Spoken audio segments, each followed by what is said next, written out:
Otep à tous, bienvenue sur la chaîne des panafricanistes par essence, par conviction et par excellence. Celle des citoyens qui émitent par nécessité et obligation de combat. Nous sommes une chaîne qui n'est guidée que par nos ancêtres et rien que par les ancêtres qui appartiennent à l'égrégore du monde noir. Par conséquent, nous ne croyons en aucun Dieu venu de l'étranger. Toutefois, cette vidéo n'est aucunement destinée à inciter à la haine ou à la violence. Car nous menons un combat qui est d'abord et avant tout spirituel, intellectuel et démocratique. Ensuite, il est politique, géopolitique et géostratégique. Contre l'impérialisme, le colonialisme, le néocolonialisme et l'endocolonat, qui sont tous qualifiés de crimes contre l'humanité. Nous menons ce combat sur la base du principe fondamental que nous avons hérité de nos ancêtres kémites, qui est celui de la Mahat, c'est-à-dire solidarité, vérité et justice.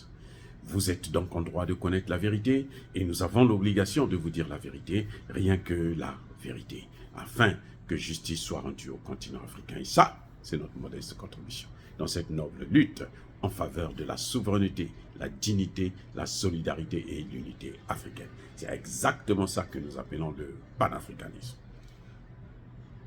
Bien-aimés frères et sœurs, il n'y a pas d'appel au cessez-le-feu lorsqu'il s'agit du terrorisme. Je répète, il n'y a pas d'appel au cessez-le-feu lorsqu'il s'agit du terrorisme. Une troisième fois et dernière fois, il n'y a pas d'appel au cessez-le-feu lorsqu'il s'agit des questions de terrorisme. Fin de citation. Qui parle comme ça? L'OTAN. On a posé la question aux responsables de l'OTAN qu'il faut un cessez-le-feu en Israël. Comme c'est le bébé, l'enfant chéri des États-Unis, alors les États-Unis disent « Nous ne voulons pas le cessez-le-feu ». Ils demandent une pause. Vous savez pourquoi une pause?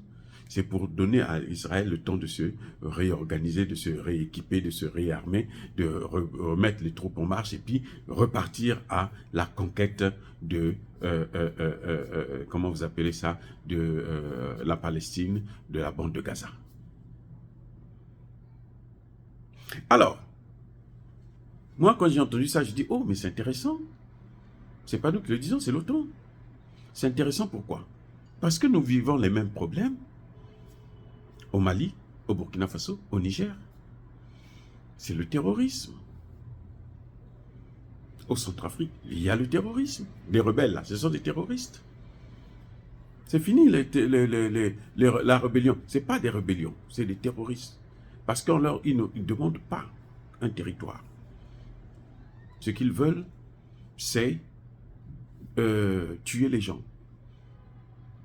Là, le territoire, ils savent que nos pays, selon même la charte de l'unité africaine, l'organisation de l'unité africaine, la non-intangibilité des frontières issues de la colonisation. Ce sont les Occidentaux qui sont en train de venir briser encore ça. Mais nous-mêmes, nous avions réglé le problème de rébellion en Afrique. Il n'y a pas à négocier ça encore. C'est pour ça que ce que le Rwanda est en train de faire au Congo démocratique, c'est une folie. C'est une folie de Kagame. Bref, c'est une phrase que je vous ai citée qui est utile pour le Mali, pour le Burkina Faso, pour le Niger, et notamment pour le Mali, en ce qui concerne Kidal. Il n'y a pas de négociation. Les accords de paix, là, c'est fini à partir du moment où ils ont pris des armes pour terroriser la population, où ils se sont mis avec d'autres terroristes venus de l'étranger, de l'extérieur, pour venir tuer des Maliens. C'est fini, il n'y a plus de négociation. Parce que pour qu'il y ait cessez-le-feu, il faut qu'il y ait négociation. Le cessez-le-feu, ça ne vient pas comme ça du ciel, non. Ce sont les deux parties qui s'entendent. Bon, écoutez, pour telle raison, nous allons maintenant négocier, nous allons arrêter de se battre, et puis on va s'asseoir sur la table. Or, avec les terroristes, il n'y a pas de négociation. Donc, M. Assimi Goïta a le plein droit de faire le nettoyage de Kidal comme il est en train de le faire actuellement. le nettoyage, le ratissage total, pour reprendre tout le contrôle total du territoire malien.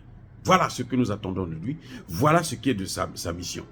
Ce n'est plus de négocier, d'aller s'asseoir, bon, on va voir qu'est-ce qu'on peut faire ensemble. Non, c'est fini. Il n'y a rien à faire ensemble. Il n'y a que qu'ils soit, ils ont une seule option. Soit déposer les armes, soit ils se font massacrer. C'est tout. Et on ne... D'ailleurs, George Bush l'avait dit déjà, on ne négocie pas avec les terroristes. Là, ils n'ont fait que compléter qu'on ne peut même pas aller à la table de négociation avec des terroristes. On ne négocie pas avec des terroristes. On ne peut même pas demander le cessez-le-feu. Il faut les neutraliser jusqu'au dernier terroriste. La leçon d'Israël, elle est valable pour tout le monde. Le 2 poids 2 mesures là, ça marche aux États-Unis pour les Américains, mais pas pour le reste du monde. Parce que personne n'est obligé de suivre le diktat américain quand il veut détruire un pays, surtout que les Américains eux-mêmes, ce sont des pyromanes. Ce sont eux qui vont faire des guerres partout. Partout dans le monde, sur l'ensemble des continents du monde, les États-Unis, ils sont pour faire la guerre seulement. Pour inciter à la guerre. Pour pousser les gens à se battre. Pourvu que vous ne touchez pas leur territoire. Comme c'est là-bas, ce n'est pas trop grave. Voilà ce qui est en train de se passer. Donc le message est clair pour Assimi Goïta, avec les terroristes, vous n'avez pas à négocier. Il n'y a pas de cessez-le-feu. Vous n'arrêtez pas de les traquer jusqu'à leur dernier retranchement. Vous devrez les neutraliser tous, sans exception. Et il n'y a pas de pitié, il n'y a pas de quartier. Ce n'est pas moi qui le dis, c'est l'OTAN. Dire cela, c'est inciter à la haine ou à la violence. Non, il y a pas colère, lembe. Encore une fois de plus, bien-aimés frères et sœurs, soyez bénis. Je persiste et je signe. Soyez abondamment bénis par le Dieu des Kémites et par nos ancêtres angélisés. Mais que tous ceux qui persécutent le continent africain le pillent et le déstabilisent. Qu'ils soient noirs, blancs, chinois, arabes, indiens, juifs, qui qu'ils soient punis, maudits, foudroyés, neutralisés, écrasés, effacés par ce Dieu des Kémites et par nos ancêtres angélisés. Vive l'Afrique éternelle. J'ai dit et j'assume.